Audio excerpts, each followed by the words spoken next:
Hello, namaste. Here I am with Prapti Thapa, who got overall score 7.5 in IELTS exam. So first of all, I would like to congratulate you. Thank you, sir. Now, let's talk about your experience of attending real exam. How did you feel on the day of your real exam?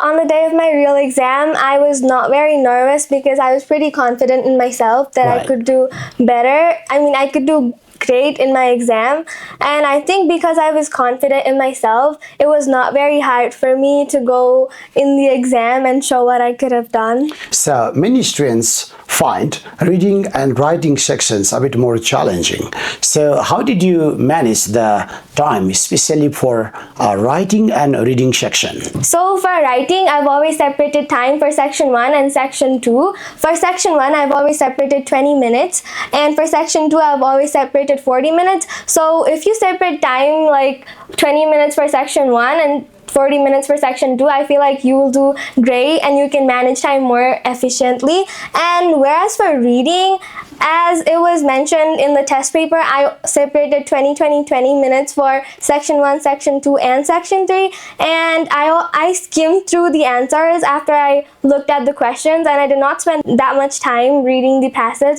So I think that's why I could sufficiently manage time for reading section as well. Right, that sounds great. So how did you share your experience of attending your mock test and the real exam? So in mock test, because it was right here in KIEC, it was not very scary for me because I could just come here and give my exam and I already knew the venue. But in the day of the real exam, I had to go to a different venue to give my exam, so I was pretty nervous about how everything was going to be. Alright, so there are many candidates who booked their exam and waiting for the exam date. So do you have any special tips or ideas you gain from attending the exam to share with those candidates who are waiting for their exam date? I think you should really prepare well, and even if you already know and if you're confident in your English skills, you should always prepare beforehand, so when you give the actual exam and get your test results back,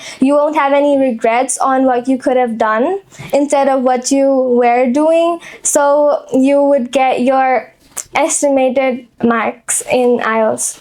All right, thank you and congratulations once more. Thank you, and sir. wish you all the best for your abroad study plan ahead. Thank you.